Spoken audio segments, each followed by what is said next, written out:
Bismillahirrahmanirrahim. Assalamu alaikum. So, mashallah, with the blessing of God, I'm here to do another Quran study. We read about Surah number 7 and up to verse number 3. Before we go on, I just want to mention a few things.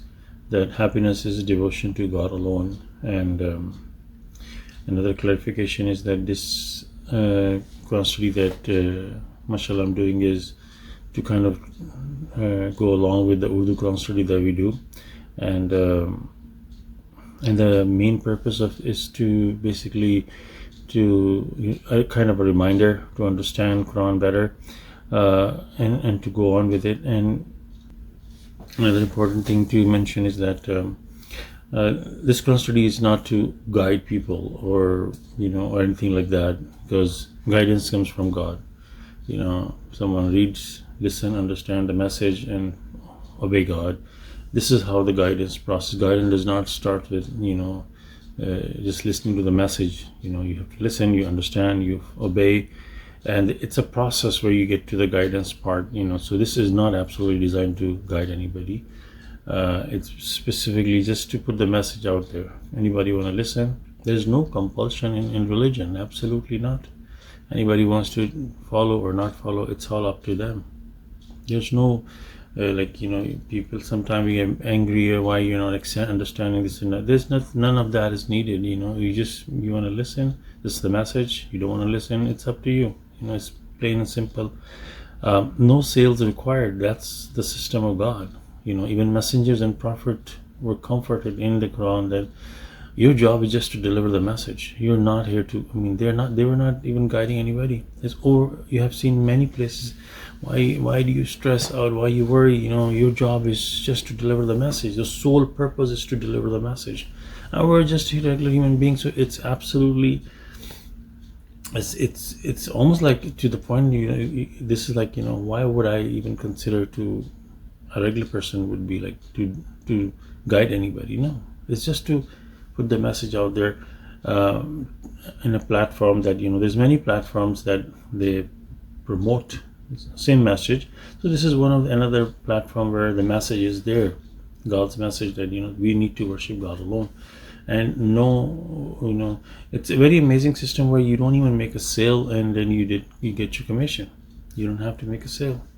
So we're like just presenting the product. That's all you do, and you will buy or not buy. The person presenting the product gets the commission. It's kind of like that kind of area where we understand where you're not required to make a sale, and you can't even make a sale because you're not responsible. I'm not responsible for you. You're not responsible for me. Everybody is responsible for their own self. Basically, all you can do is just pass the message. Basically, that's all we can do. Think about Moses when he was sent to Pharaoh, and think about that. How many people at the end? 2 people. Just 2 people at the end. He went there with his brother. All this struggle. He was in the beginning. He thought it's not going to happen. He said, I ran away from that place, and he was like, he was worried that what's going to happen to him, all that stuff, and he asked God first and his brother. If you follow the story, at the end of the day, 2 people. And now God already knew what's going to happen. God knows who's going to heaven and hell way before even human beings were created. This is God's one of the amazing power.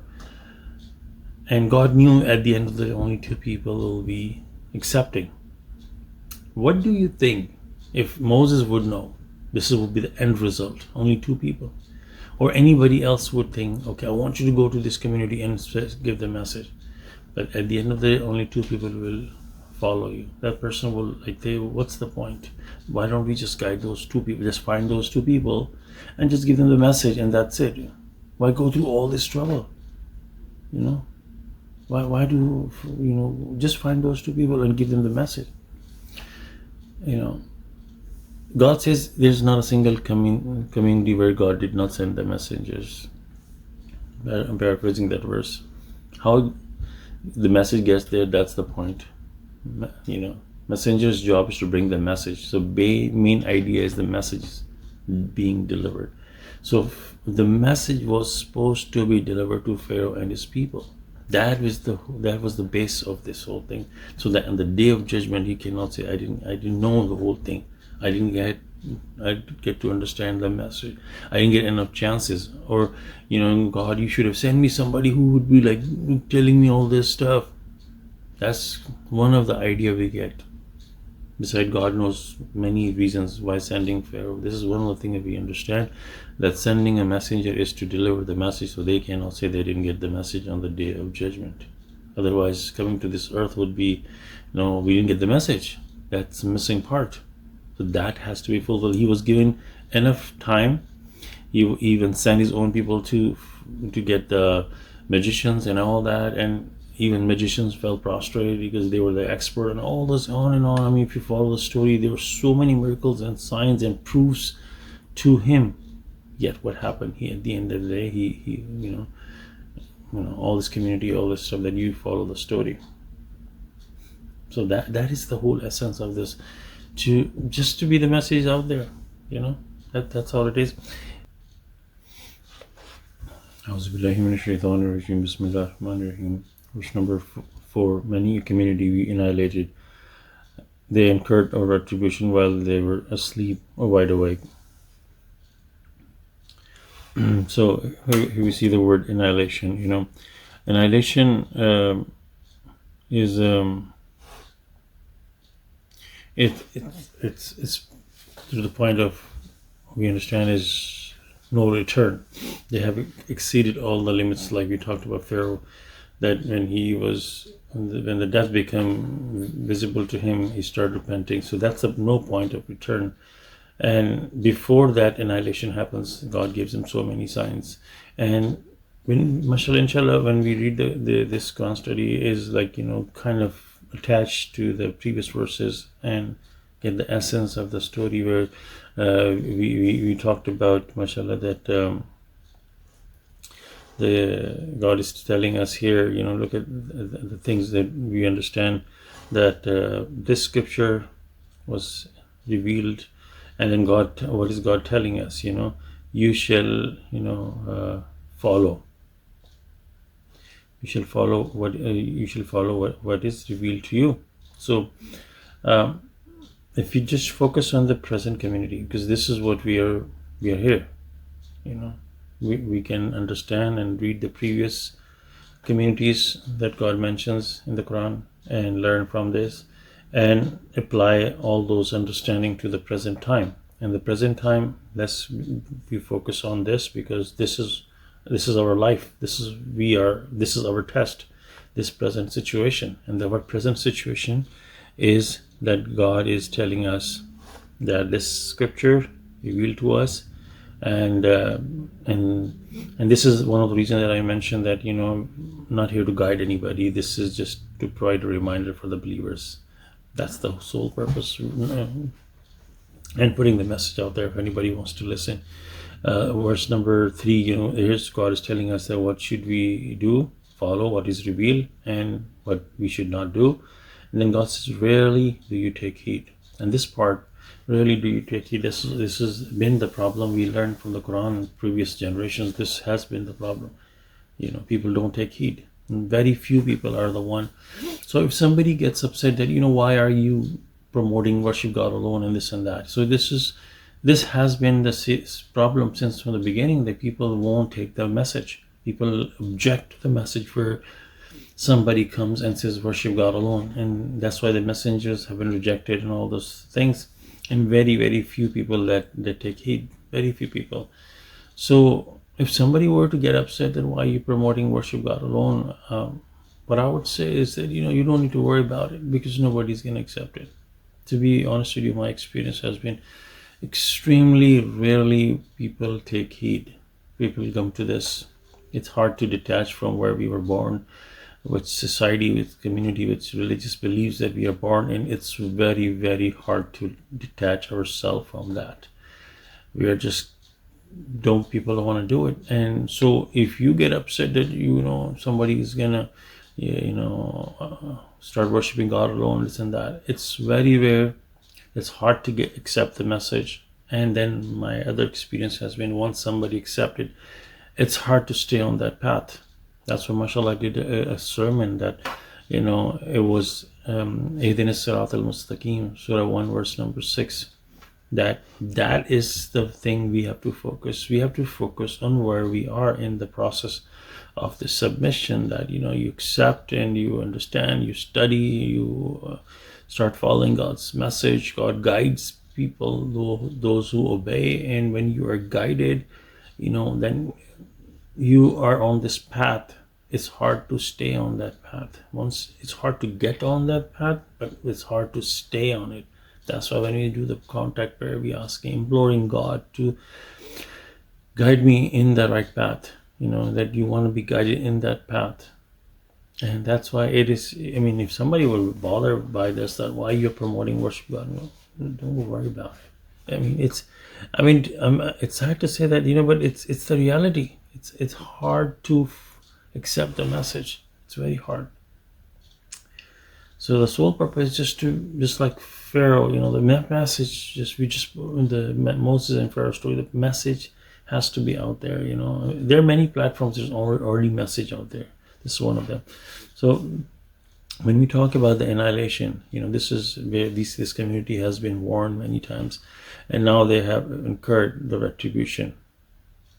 And God talks about while they are asleep and awake. So as we know that, people are at any given moment, some people may be sleeping during the day, but majority of the time people are sleeping at the night or awake. But in general term, in any condition, human being, this covers both. Somebody is wide awake. Wide awakes mean he's like fully, like when you wake up in the morning or anytime, you're groggy, and you're stretching out, and your body is coming back to it is not just when you wake up, our whole body is sharpened. It's slowly, it's like a graph. You at this point you're sleeping, and then you slowly wake up, and then you're at the peak performance, and then that's like wide awake. And then you start getting tired and sleepy and tired, and then you start going down, and then you fall asleep back again. So this covers the wide awake part, that you're fully aware of the whole situation, and then while asleep would be like you're in such a comfortable position, like that we love our sleep thing. I want to sleep. We sit down on the couch, relax, and we want to take a nap, and we want to sleep. This is the most comforting situation, covered with your blanket and the pillow, and the retribution can come at that moment. Or you're wide awake, fully enjoying life, and everything is on the peak performance, you're happy and everything. Retribution. So God has covered both these situations, that God is not short of anything. God can bring retribution to anybody at any moment. We have read many stories from the different communities, how they were annihilated. We can read in the Quran. And the next verse is number 5. Their utterance when our retribution came to them was, indeed we have been transgressors. This is the critical part, to understand. This is not something that somebody can say, this is, hear or say. This is exactly the utterance, a summary of utterance, you can say, from different communities, that they will accept their utterance. They themselves will say, when the retribution came to them. And now this retribution again is no point of return, because they have been given information and been warned over many times. And this is what they're going to say. We have been, so they'll accept this is because of what they did. It's not something that God is punishing them for no reason, or whatever is happening is just random effect, or or God is just want to destroy them. It's just because of what they have been doing. So this is where we need to really understand. And when we disobey God, we cannot expect that nothing bad will happen. This is plain and simple.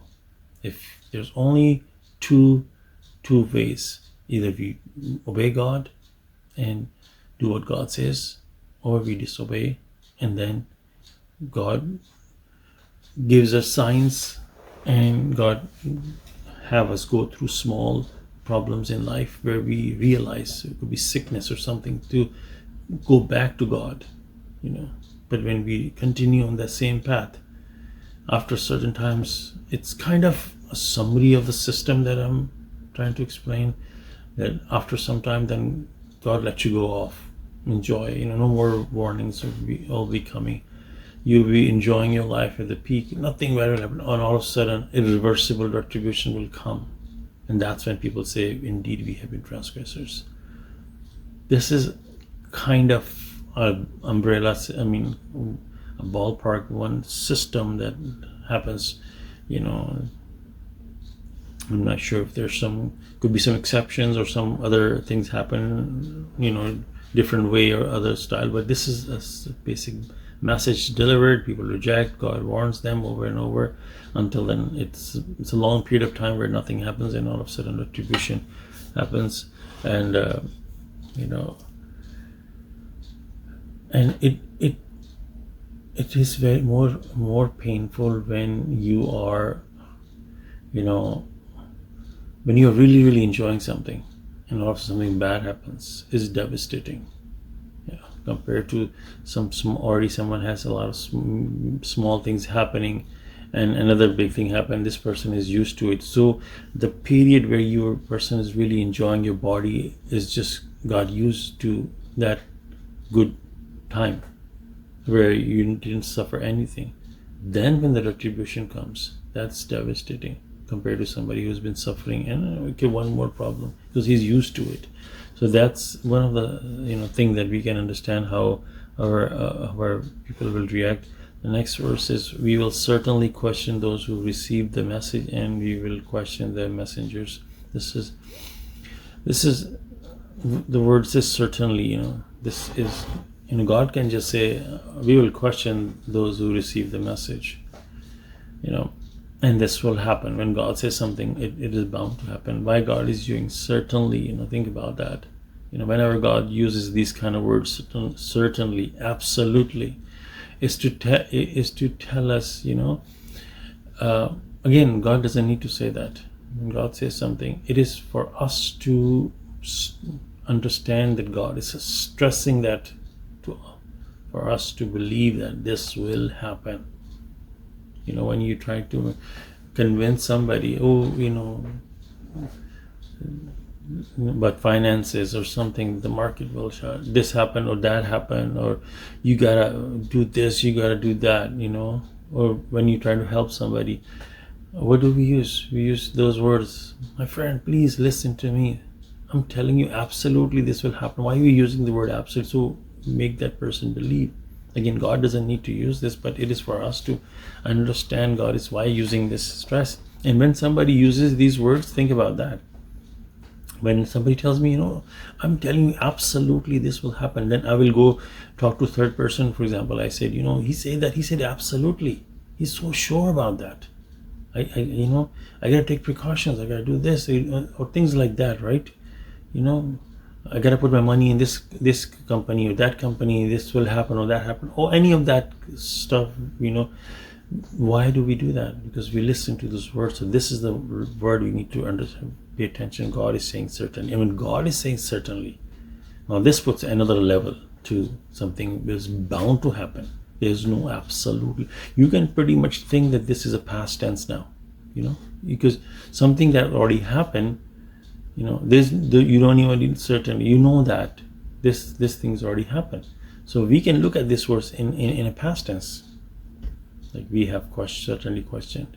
So this is where we need to understand God said we will question those who receive the message. Like God says, there's not a single community where we didn't send the message. So what kind of message, what form, how and when? It's all, like Pharaoh asked Moses, what about the previous generation? When he was giving the message, he was thinking maybe many people live in towns, or they were not aware of this and that, So roughly, I think, paraphrasing that verse, Moses says, my Lord never make mistake or errors, something like that. So God is aware of everybody's situation, how they're going to get the message. So people will be questioning, did you get the message? Did you get the message? you know, or any of that area about the message and what they did with it. All that kind of question. When God says, we will question those who receive the message. So there could be a whole list of questions possibly. What did you do? What did you do when the message came to this point, that point, that point, that point? You know, and then God says, we will question the messengers too. I mean, why questioning the messengers? You know, think about that. They will to, you know, it's kind of like a court system on that day. You know, messengers, God, of course, God knows the messengers do their job. They deliver the message. They're assigned by commissioned messengers. They will deliver the message, and they'll be standing there in the court system. Yes, my Lord, this is the message I delivered, to worship you alone. This was the message that was given to this community, and the community will be asked about the message. You know, of course, messengers will not be responsible for anybody. They will not be asked to why didn't you guide these people? Their responsibility on that day will be, did you deliver the message? That's the basics of it. And what will be the response, my Lord? You know, I'm just kind of what Jesus said and other, you know, messengers that, you know, I mean, they have delivered the message. They were God's obedient people. You know, they didn't deviate it from the message. Their whole job was to deliver the message, and once the job was done, one way or the other, they went back to the Creator. They will have no responsibility, but the people there will be questioned, will be those who what did they do with and blessings upon those who responded to the message. Again, very few of them, very few. You know, and then verse 7 says, we will inform them authoritatively.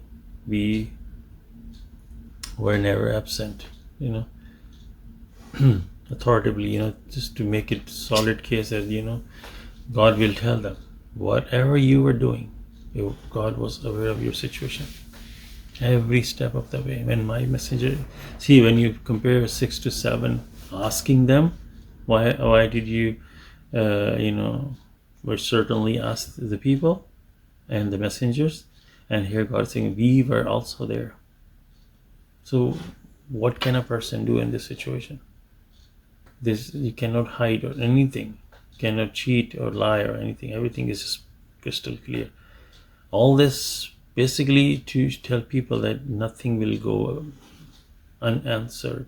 Whatever we do to the message, we will have to respond to God. You know, God will show us everything on that day. And then verse number 8, the scales will set on that day equitably. Those whose weights are heavy will be the winners.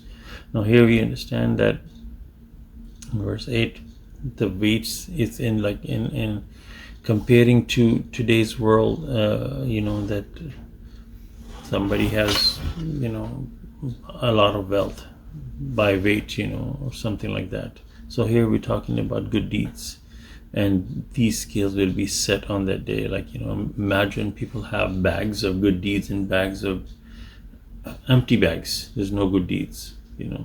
And when you come on that day, you know, those people are in a good situation.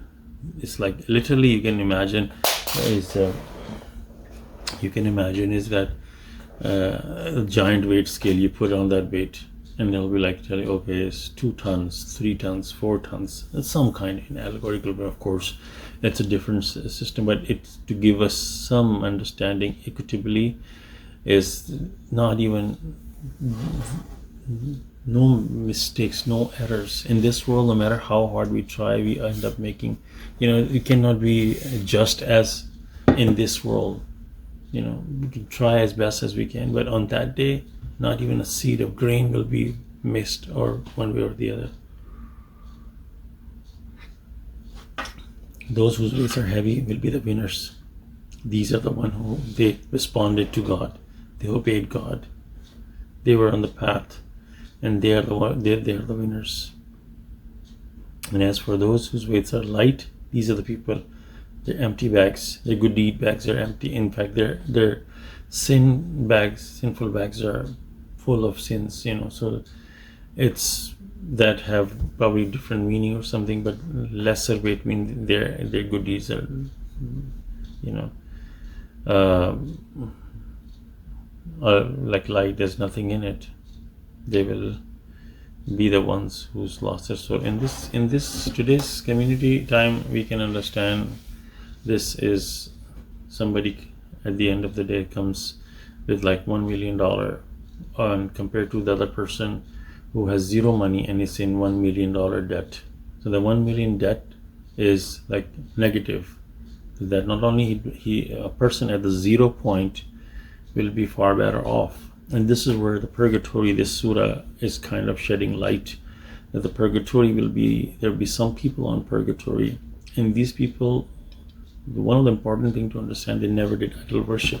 They were at the end, they didn't die as idol worshippers, so they repented and they were not idol worshipping at the time of death, but they maybe were not able to accumulate a lot of good points, because anybody who does idol worship and dies as idol worshipper, heaven is forbidden. Surah number 5, you can read that. So this is where we understand that the person at zero money is better than who's in $1 million debt. Is far better. Zero, at least he doesn't own anything. Yeah, he doesn't have a lot of money. Maybe he has, let's say he has maybe $1,000 in his bank, but he doesn't own any money.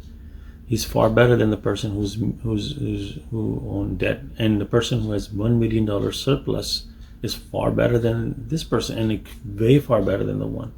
So this is where we understand that these people, they not only they don't have any money, they are in debt. The debt is the sins. You can understand that part. And they will be the one who lost their souls. Souls are when we come to this world in a human form, or it's a baby, and the soul is also a baby. So they both need to grow. And human body grows, human body grows, become young, and then it's 30, 40, and start getting weak, and die. This is the human body. But the soul is another creature. Soul is like, it comes also as a baby, but then if you start really growing the soul, it has no limit. It has no expiration date compared to body. Body has expiration date, but this one has no expiration date. It continues to grow and grow and grow and grow as how you got. There may be a plateau where you start, but this is the graph of a soul. Like keep going on, goes up and up. Or the other hand, if you don't pay attention to it, the soul will be like, soul will be like just plain, simple, straight line. At the end of the day, it didn't grow. So that person, this is where we understand who lost their souls. The soul are who we really are. That's the true entity. That's where we belong. Body is just a vehicle. It's like you sit in your car, you drive. You're not a car. You are the human being sitting in the car. So anybody will refer to you and look at your car and say, hey, you look so nice, and you are standing there and you're like, hey, I'm here. That's my car. That's not me. Why are you praising my car? I'm just gonna drive this for like 10 years and I'm gonna get rid of it. But this is me. This is me, who I am. In the same way, this one is just a car, a vehicle to drive around in this world. What we're sitting in this frontal lobe, the conscience, that is representing our soul. That is who we are. And how it's connected to the real soul, how it grows and all that stuff. That's why God says one place, I'm paraphrasing, that we will hold them from the forelocks. Because that's where, even science proves that this is where the conscience is, in the frontal lobe, in the top. Even the back of our mind, where the vision is processed, and other part of the brains, pituitary glands and other things, that part of the brain, cerebellum. I mean, you can study. We don't really have control on those parts. The vision process the information that comes through the eye and feed it to the consciousness. We don't have control over it.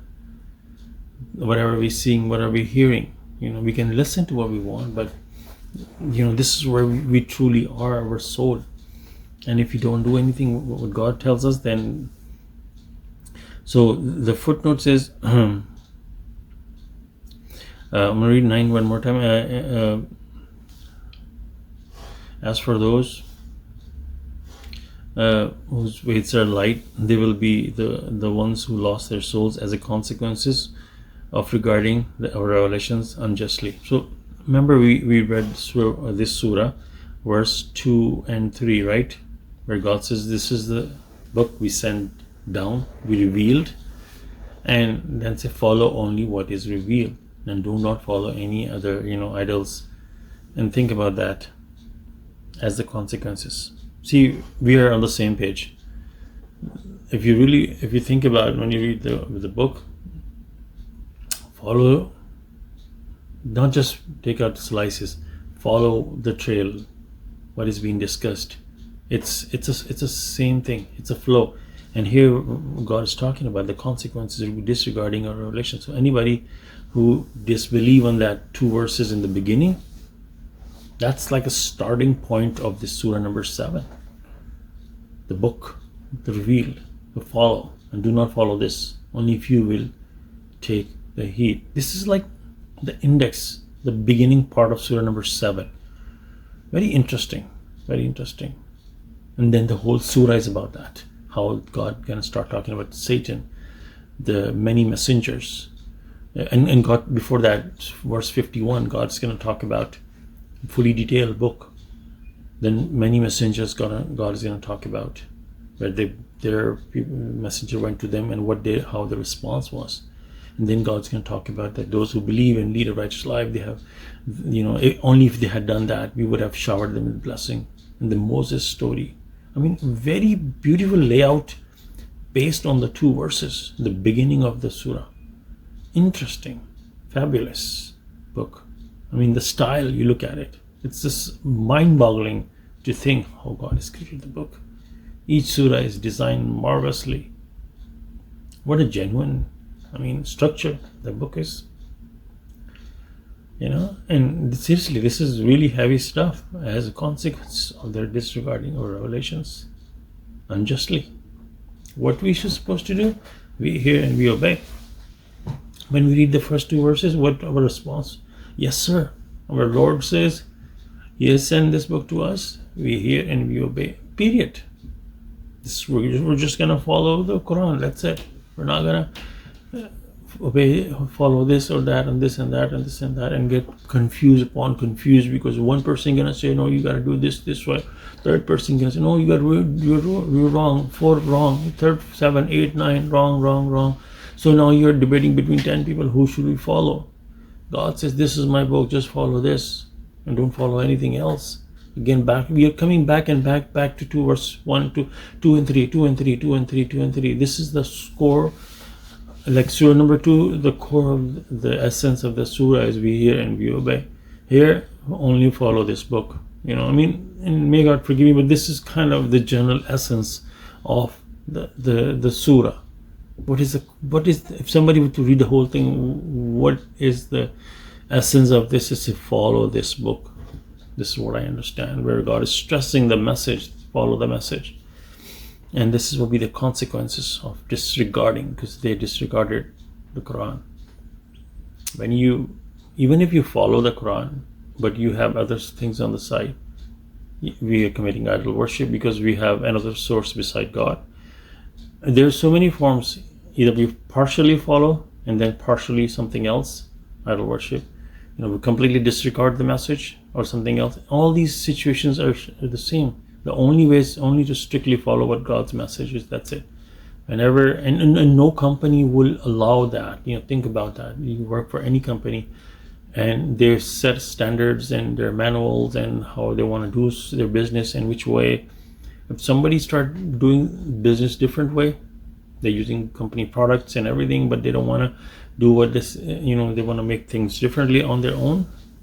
Do you think the company will allow that? And why would we expect from God to be any different? God gives us, examples, about this stuff, like the verse that you treat your servants as a subordinates or something like that, that you treat them as equal to you. No, you know, but why would God have somebody else next to him or something? This is completely against God's rules and regulations, and very serious matters here God is discussing here.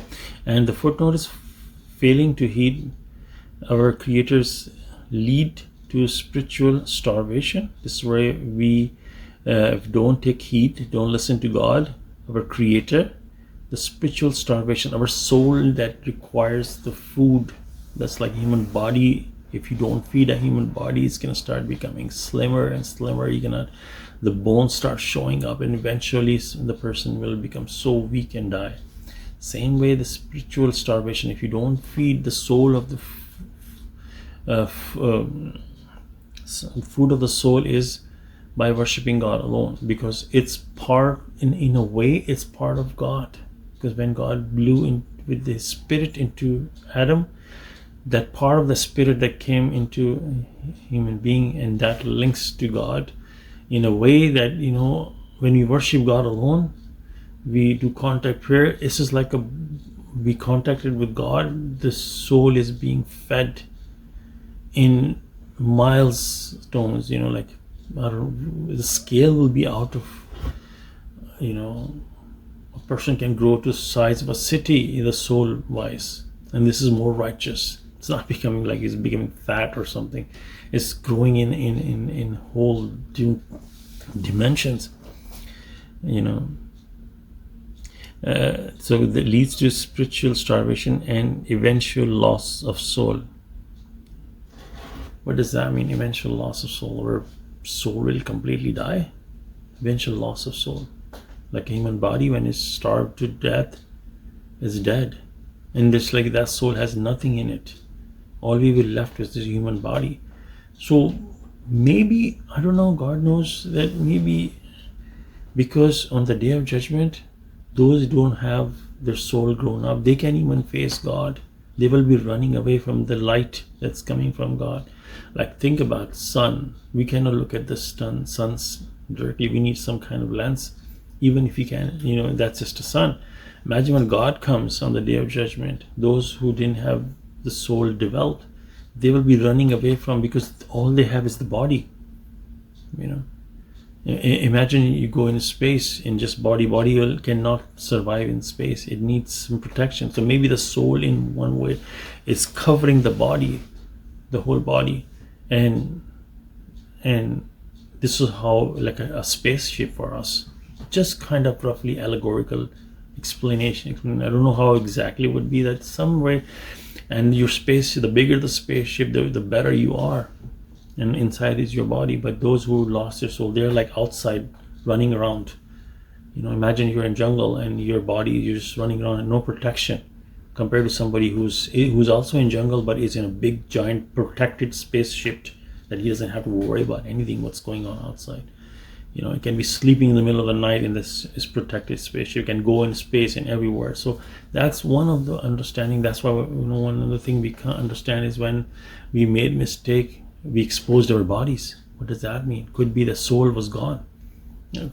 Just kind of allegorical way to explain. I'm not saying exactly this happens, but one way to understand the link may be like soul and body. So this is where they lost their soul. No more. That's it. It's dead. So, and the next verse is, we have created you on earth, and we have provided for you the means of support therein. Rarely you appreciate. This is God is telling us how, but after all this happened, and God is giving us another chance in this world. God is saying, we have established you on earth.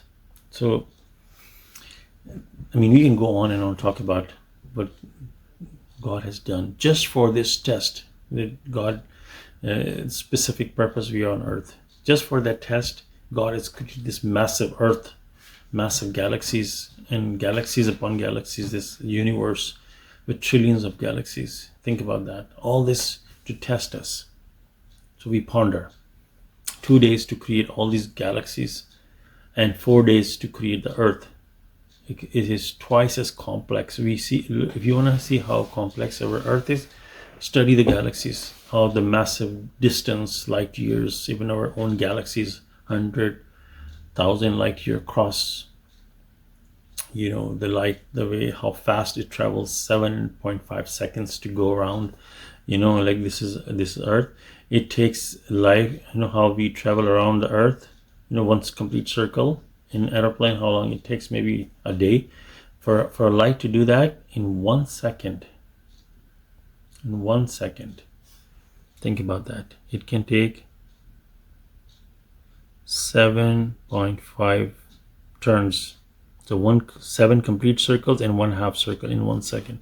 This is how fast light is traveling. And think about our galaxy, how massive that is. From this point, the light starts traveling. Maybe this is our Earth. Our solar system is right here. And this is the center black hole. It takes from here to here 100,000 years. That's years. Think about that. How long we live? 80, 70, 60 years. How long pharaohs were here? Maybe 5,000 years. 5,000 years. Now compare that to 100,000 years. 5,000 years. It seems like a long time ago. When pharaohs were alive, or even go back time and Lot was present, Noah was present. How many thousands of years? Could be like, so just roughly say maybe 7,000 years. Oh my God, 7,000 years. That's a long time. Even 1 year it takes such a long time. If the light started traveling here, and let's talk about this 5,000 years, and when they were alive, the light started traveling from here to this direction.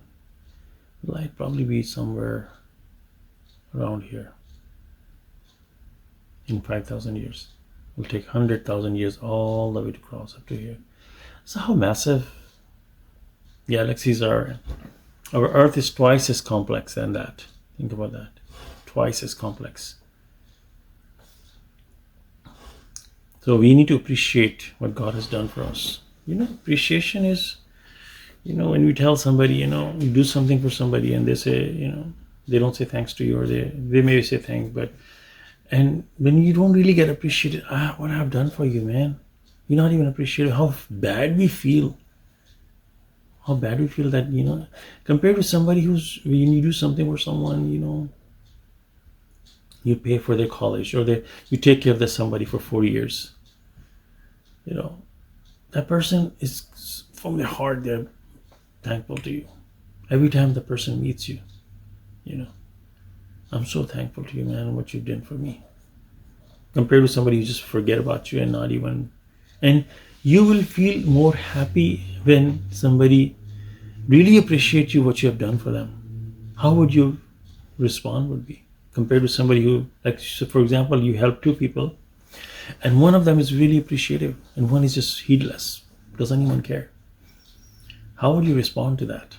The person who's appreciative to you, who really, you will be happy with that person. You will take care of that person even more. If that person comes back, you say, ask you for something, you say, yes, take it. Take what you want, because you love them. You appreciate the appreciateness, that this person is genuinely thankful for what I've done. We like that. So imagine when we appreciate God in a deeper level, understand that I made a mistake in the past life. Had angels what they suggested, had God done what angels suggested, I would have been in hell. The most gracious has given me another chance. He created this earth and all that stuff. And not just thinking one time, on and on and on and on, paying attention to this appreciation of giving me an earth to live on, and provided me with the means of support and therein. We don't need, it's very sad to just read the Quran and just go through it. Stop and pay attention. What are we reading? And analyze in the brain, because when we think, when we talk, when we speak, whatever we do, our brain is listening. We are programming our brain. And if you don't pay attention and we just read, yes, God established earth, and then okay, what's the next verse? He created and shaped you. Okay, what's the next verse? No, stop. We gotta appreciate God, what God has done for us. Means of support. What is the meaning of support? Think about that. Twice as complex than galaxies. Think about where our food comes from. The rain cycle. Why God talks about rain cycle over and over in the Quran? It's a very complex system. It's not something simple. It's like a chain that links with each other, a long chain. And even if you take out one chain out, if evaporation from the oceans, and there may be more steps back to it, the evaporation comes up, and how it goes at a certain height, that is a chain. Could it be stay close to the ground? Or then it's useless. If it goes way up in the galaxy space, then it's useless. How it reaches a certain height, become clouds and all that stuff. One chain after another, the wind blows. There's so many things. If we don't get the fresh water, imagine we would die. That's just one thing. I mean, we can go on and on and on and on and on. And the way the food is created from the same ground, sweet, sour, spices, how God created the livestock. Why in the world they eat the byproduct of what we eat? We grow vegetables, we eat the good stuff. How are we thankful to God? They are eating the byproduct, the leaves, we feed it to them. And they are obedient servant of God. They're doing what God asked them to do. They eat those, they produce for us goods, milk, meat, and other stuff. Even make leather with them. They don't complain. What is God is asking us? Back to the 2 verses, 2 and 3, beginning of this surah. I have given you this book. Follow this book. I've given you everything. Why God is... if you really follow the flow of the surah, it's just connecting one after another. Amazingly. Verse 9 connected with 10, with 11 and 12. It's a beautifully way to God is laying out the whole system for us to understand.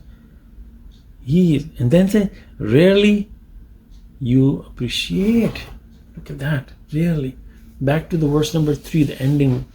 Very few will take it. And here, very few. Those who appreciate God and thank God, that is, appreciation is a form of submitting to God. A disbeliever is not appreciative person. A believer is appreciative person. So this appreciation is very heavy, very strong in God's kingdom. It's not something, one of the words God says, the more you appreciate me, the more I give you. Imagine this example that mashallah I gave, that somebody you help and he's appreciative. You want to do more for that person. It's a similar system with God. The more we appreciate, with bottom of our heart, really genuinely accepting, that my Lord, you have given me all this stuff. I'm really appreciative to you.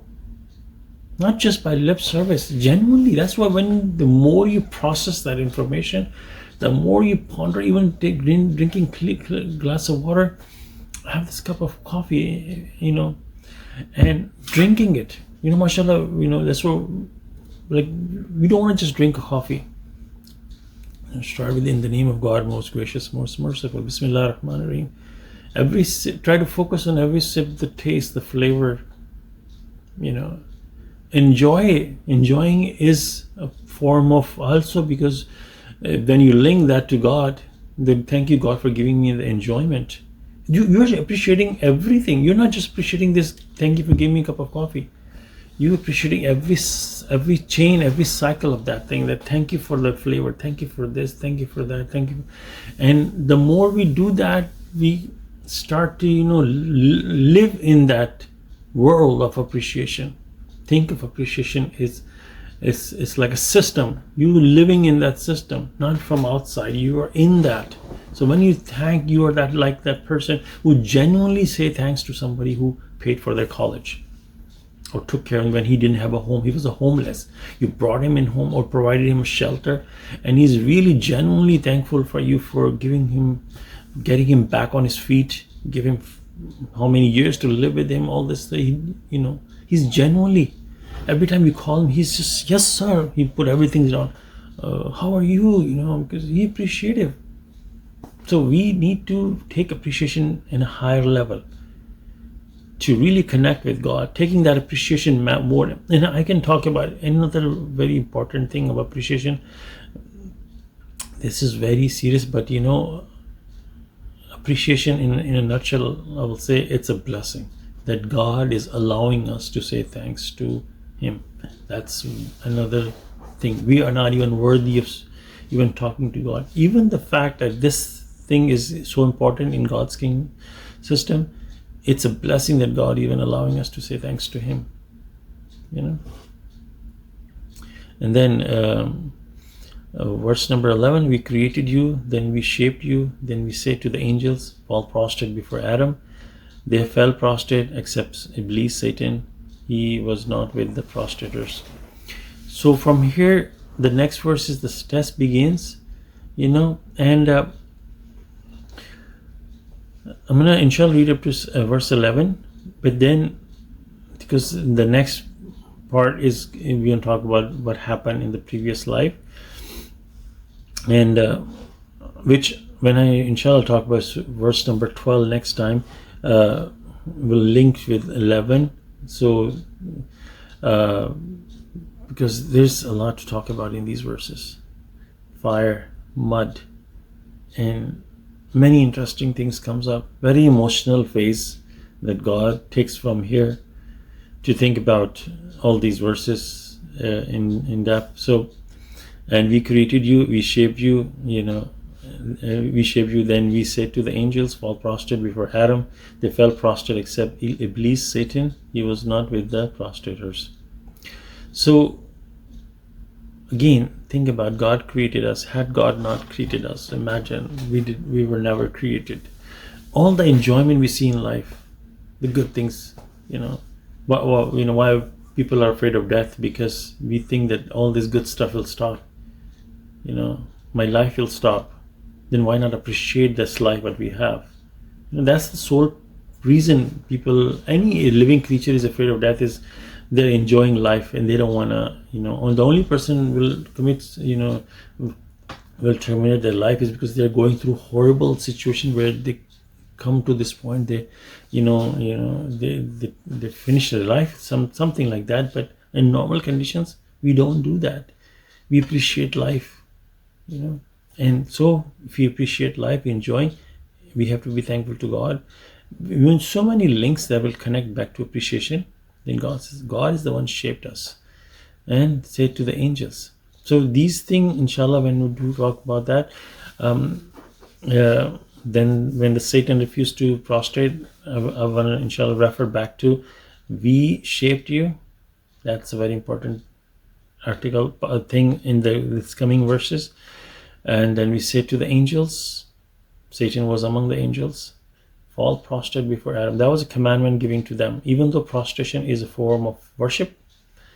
And how did that happen? In allegorical way, God is explaining to us. But angels were not idol worshipping Adam beside God. They were obeying the source. Even if the source tell you to do something that is it looks like an idol worship thing. I mean, if God says to human being, I want to fall prostrate before that tree, and if we know that is the source, verify, information comes to you. If this information is verified, it is coming from God, we should fall prostrate before the tree, because we're not worshiping the tree, we are worshiping the source, obeying the command. That is the core of this, that's the source of we have to go back to. So they fell prostrate. So they were not worshipping Adam, they were worshipping God by obeying him. In the same way, if another source tell you to worship God in a certain way, even though you're worshiping God, but your source is something else beside God, that could be idol worship. Think about that. you know. So it goes either way. If the source is telling you to worship God in a certain way, if somebody's telling you, you should do 5 times contact prayer, because he's not talking about a different source. He's just telling you to follow the source. But if it tells you something else, but God didn't say, like 4 steps of wudu, and somebody tells you that no, you have to do this. God says, when you come and meet me, do these 4 steps. When you come to meet me in the contact prayer, we hear and we obey. Somebody else tells you, no, you got to do this and you got to do that. How can you do it without this? Then even if we are doing maybe more, if we think we're doing more righteous acts, we're washing or rinsing our mouth or something like that, it looks more cleaner, it looks more spiritual, it's more righteous to do this, and we add this and this and this to the contact prayer, or this and this to the wudu steps. It's going to become more righteous because this person say that. It may appear that, but that becomes idol worship. We're not supposed to add or delete anything what God says. We specifically do exactly what God says. We may sometimes not understand what God says, because Quran is a very complex book. I mean, this is very deep, not complex. I would say like 7 oceans times 2 cannot hold the information. So some verses we may not understand. It's our intentions that counts. But if we know what God is saying simply, and then we still follow another source beside God, even if it looks more righteous, we are worshiping that source. That becomes idol worship, connecting with God. And God says moderate tone, end of the story. So here what happens, except Satan, the Iblis, he was not with the prostitutes, because he started thinking about his ideology, understanding. He put his thoughts above God. I think, God, you told me to do this. I think, whatever, we're going to talk about some of the things he thought. He thought, is our thinking above God? When God tells us something, do we think we know better than God? Astaghfirullah. That's straightforward idol worship. Shirk. There's so many forms of shirk. We're putting ourselves above God. So there's so many levels to this. It's so serious type of sins that we commit. Sins have levels. You forgot to say Bismillah ar-Rahman ar-Rahim before you eat. Even your intentions were good, but you forgot. It's something wrong. As soon you remember, you say Bismillah ar-Rahman ar-Rahim, you repent. There was a sin committed by us. We're supposed to say Bismillah ar-Rahman ar-Rahim before we eat, right? But then there are sins that right off the chart. You know that this is wrong, and you're bluntly doing it. You know that this is not what God told us to do, but you still do it. No, deliberately breaking major commandments, it sets a new level in the levels of sins. You can say sin have many levels, higher. I mean, we can kind of have general idea about that, but this puts us very. That's why the same Surah 2-3 annihilated. Why annihilated? At certain point, God gives a sign, information, message. We continue to deviate. We continue to follow what we say. No. Yeah, Quran is saying that, but we're gonna do this. At certain point, you remember that verse number 3 that we talked about, annihilation. That verse number 4, annihilation, that we talked about. What does that mean? And nowadays, or maybe in the past, could be communities, individual basis. Somebody, people annihilated at individual basis or a community. So either way, it could be one way or the other. And inshallah, I'll talk about the verse number 12 from the next Quran study. And I just want to, honestly, if you have time, this part, appreciation. We are blessed. We are allowed to do appreciate. We have to say thanks to God. God is so supreme high. God, I mean, do you think God has, we need to be thankful to God that God has time for us to say thanks to Him. Imagine a king who helps a homeless person, who's a very powerful king and has so many servants and wazirs and big palace and everything, very big, country, or so, how can you say this? And he helps somebody get back on his feet. give him a house and everything, and the person is happy now. He's genuinely happy. He comes to the palace. He tells the king. Let's give you a roughly example, and says to the guards, "May I speak with the king?" "Why do you want to talk to the king?" "I want to say thanks. I was homeless. The king is so kind. He gave me a place to live. I want to say thanks to him. Is there any way I can say thanks to him?" The king is very busy man. He said, why would you want to say thanks to him? He doesn't have time for you. Do you think, just write a piece of paper you're thankful and we'll give it to him. Imagine how happy he would be even if you're allowed to say, write it on the piece of paper. King doesn't have time. The king says, it's okay, just tell him that I understand, we can go enjoy his life, I don't have time. But God encourages us to say thanks as many times. Imagine that. Day and night you can say thanks to. Day and night. One time we had one employee who worked for many years and retired from the company, and we were really appreciative of him, and we were giving just a one piece of card, thank you card, where you got a very small place where you can write thank you note. So we were just like, okay, this is the only place you're gonna get. You can take and write to him like, I'm so thankful to work with you. That's all you get. Here, the doors of thanks, millions of doors are open. You want to thank about oxygen, you want to thank about water, you want to thank about food, you want to thank about sleep, you want to thank about you can see. On, and I can enjoy, I can do this, I can do that. Everything you do, you say thank you God for allowing me to do it. These doors are open. It's not like the angels will say, stop thanking. Even if you say thanks to somebody 10 times, the person will get upset. Try that. Oh, thank you, sir, thank you. He said, okay, enough, man, enough thanks. But God has blessed us as many thank you want. And on the top of that, God says, I'll give you more for thanking me. So praise God. And inshallah, I'll start from verse number 11, verse number 12. The test begins. This will be the heading. But inshallah, I'll link verse number 11 into it, and we go from there. Praise be to God.